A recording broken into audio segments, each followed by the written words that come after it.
Hello and welcome to another cast of Phobos Starcraft here on the YouTube channel, youtube.com/Phobos SC2. I have another game from you. This is a game from the Go for Starcraft 2 Cup.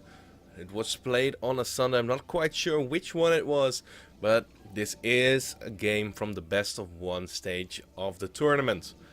Now, spawning in the top left hand corner, we have an orange Protoss by the name of Kumiko. And it looks like he is playing for Team SForge. And he is facing off against the yellow Terran, spawning in the bottom right hand corner of the same map on Foxtrot Labs. It is going to be Devil,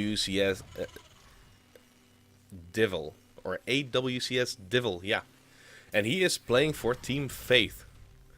Now that is actually a pretty nice decal that they've gone rocking there. Very simple, still very mysterious right there, but it is going to be a PvT on the map Foxtrot, and I guess I am going to call our yellow Terran player by the name of Devil, just to know what we are talking about. And let's see what this game is going to bring. Foxtrot is a very funky map. There are quite a few areas in the main base where there is drop potential. Also, Reapers have this very nice ledge to jump into the main base, so it's going to be very hard for Kumiko to deny any scouting. But he's opening up very standard with that gateway and with that one gas geyser. Once that gateway is done, the assimilator will follow, but walling off and limiting the path of that Reaper is going to be pretty difficult to do. But we don't see anything like that. We see a very quick supply depot wall come down. He really does not want to let Kumiko get into his base, and I really like the fact that he started that supply depot but did not finish it. Instead, he sent out that SCV to go for the scout out, and once that first supply depot was done, he sent that SCV to the other supply depot that was not finished yet, so he can start it off. But he did not go for any gas, and that is of course the sacrifice that you have to make, because if you go for the refinery, you're not going to have enough minerals for that supply depot so early on. But the SCV will get the scout off, not trying to block that probe from putting down that nexus. But still, nothing too much to worry about. What is that first gas going to be spent on? First, of course, the mothership core will be built. Oh, and a nice block from Devil to get that refinery down, and that can be very annoying for Kumiko to deal with, but that SCV is most likely going to die if that mothership core pops. I just want to build that refinery as much as possible. It will get picked off, but that refinery has a lot of hit points that mothership core has to work on. Now the probe did try and go, oh, he did go for the scout. He sees a natural base. He slipped past those Marines, a very sneaky probe right there, but the Marines do double back to kill it off right there, and also the bunker will be added on. So gasless opening from Devil, trying to get that command center out as quickly as possible, and going up to 3 barracks right now, really delaying the attack a little bit in favor of getting more units out a little bit faster. Now without that gas, of course, he's not going to have that reactor or attack lab on that first barracks anytime soon. So he really has to continue producing those Marines as much as possible, and that bunker is going to keep him safe once it finishes up. Now, the Twilight Council for Kumiko has been dropped down. He has gotten that second assimilator now finally, so we will be able to start mining from it a little bit more. Also, he has the option to take the gas geysers at his natural base. Now, this can be very standard. He can go for the blink play, defend against early drops, and on this map that would be a pretty good play with this complete open area, the north side of your base, where it's pretty much impossible to get any vision. And also, of course, it can come from the south side where the third base usually is going to be taken. You can just fly into the main base pretty easily, or of course Kumiko, instead of blink, can go for the Dark Shrine, which he has opted to go for. Now Dark Templars can work out very well. It can also backfire quite significantly, especially in this setup. Devil has gotten that second command center already. He's getting his first engineering bay, and he's getting his tech lab for Stim, of course. But the most important factor is that there is a wall off here.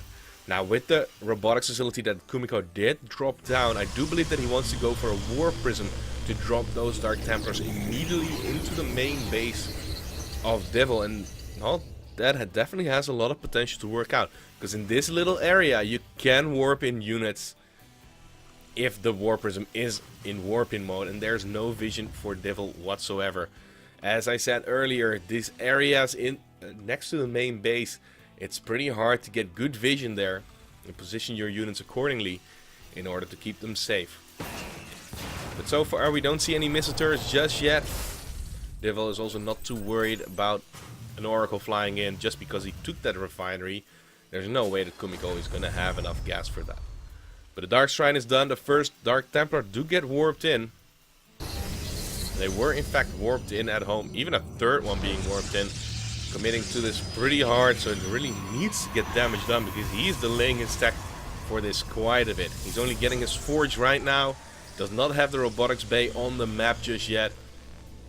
So let's see how much damage these Dark Templars are going to be able to do. Meanwhile, this is also a timing where Devil, the Terran, wants to move out, at least force out the photon overcharge, make sure that it does not get stuck at 200 energy, so it does have a double photon overcharge in case it is necessary. That's going to make dropping quite a bit harder.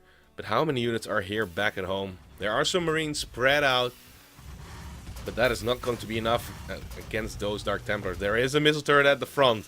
He did take that precaution, but what about this main base? There is another missile turret here. That's actually pretty good. The Dark Templars are still out of range, and he can target that down pretty quickly. There are not enough Marines here to really hold that down. And of course, one swipe will get rid of those Marines. Now the missile turret does get taken out. 4 Dark Templars are going rampage into that main base. Is he just going to focus down that command center? That would be pretty badass. There is a scan on this orbital command, but once he lifts it, there's not going to be a scan that he can use. So there's going to be a scan. He has to retreat out of the range of that command center. He does manage to do so. Dark Templars just do so much damage, and the War Prism still lives. Needs to land that command center in order to bring it down. Oh, the Dark Templars could just stand underneath it. That would be amazing. But instead, does get the scan off. Dark Templars do get warped into an Archon because they are in detection range. And of course, in Archon mode, they do a whole lot of damage against Marines. And they have a whole lot of health to kill off. This can be pretty devastating, and no counter-aggression is coming down. All the Marines were taking back home. Kumiko has taken a significant supply lead right here. He's on top of the production facilities. The Archon can even start to continue working on that command center a little bit, but it's still too high on health. The SCVs are being pulled to fight here. The Archon doing so much damage. Still one Dark Templar in the fray. Does get targeted down, but how many workers already were killed off? He killed off 12 with that drop. And the War Prism is still alive. The Orbital Command is still burning. He's mining off of his natural base. He even put down 2 extra missile turrets right there. That's a really good move from him. But the War Prism has loaded up once again. A Zealot, 2 Stalkers, and another Dark Templar. He is going for it once again. This time there is a Widow Mine. He needs to scan again. This burning command center has almost enough energy for 2 scans. He's not dropping any mules. Finally, the War Prism does get taken out, as well as the Dark Templar. Wow, that was a lot of damage done by Kumiko, but also the investment from him was pretty big. Looking at the resource loss tab, it is not the biggest of differences that you can imagine, but definitely Devil did take quite a bit more damage than Kumiko did. Now finally, at the 12-minute mark, he is going to transition into the robotics bay. He's getting that inside his main base. Might be a little bit exposed against some drops that might be flying in. And there is a 3rd base now for Devil. But the rocks are still intact. Devil is going to be the one that wants to move out, but this army is not looking too scary. Kumiko does have to be careful about that Widow Mine, but 1 Widow Mine is not going to be the worst case. There is an observer here. There are 3 Immortals. And yes, I do know Marines are pretty good against Immortals. But in these numbers, it does not really matter all too much. Now another War Prism has been made. Gonna send that out. 1 Dark Templar, 3 Zealots in that setup. Marine will spot it, but it will get taken out too. Oh, the Mothership Core does get taken out. It had full energy. He really wanted to get that Photon Overcharge down, but it's a little bit too slow. But the Marine's getting a little bit caught out of position. Oh, that Widowmine is going to get a good shot. No, not at all. Thought it would focus on the pack of Zealots, but instead it chose a single Zealot that was running around. And now it's already time for the first Colossus to pop. Looking at the current upgrades, we do have 1-1 done for Kumiko. Only the +1 attack upgrade done for Devil, and he's working on the +1 armor, but that is delayed quite a bit. So Kumiko also has a nice lead in the upgrades. And the work account is actually looking pretty healthy for Devil, but he could not use a lot of those mules. So we do have this extra War Prism moving forward towards the main base of Devil, and he does not have vision here once again. Now another missile turret will get built. He knows that there's a War Prism here. Will he be able to defend? But first Kumiko has to be able to defend back at home. He has his own third base up and running. Drop inside the main base did quite a bit of damage. Really returning the damage right there. 12 to 12 workers killed. And with this scan and the missile turret, those Dark Templars are not going to do a whole lot. Kumiko still warping in. He has to be careful not to commit too much though. I don't think that a lot of damage can be done here anymore. Oh, Colossus being caught out of position. Will he get it? Yes, he will. That's a very good pickup for Devil. Very painful for Kumiko, but at least one medevac will get taken out right there. And still one of those medevacs is alive, dropping behind the mineral line. It's going to be very tough for Zealots to get there. But with the Colossus and the Stalkers, he does manage to clean it up. Blink so insanely useful in this setup. Was there actually a Dark Templar here? No, there was not a Dark Templar here. Just thought, why is he not mining there? But he just does not have the workers for that location just yet. He is saturated at his natural base. He's saturated in his main base. But he's not even mining at his main base gas. He's just focusing on the minerals. And he's floating quite a bit. I'd really like to see him drop some extra barracks. Or at least start mining that gas so we can get more Marauders out. But this army from Kumiko is getting together. The first proxy pylons are being dropped down. And he's looking to make a push with this +2 that is finishing up right now.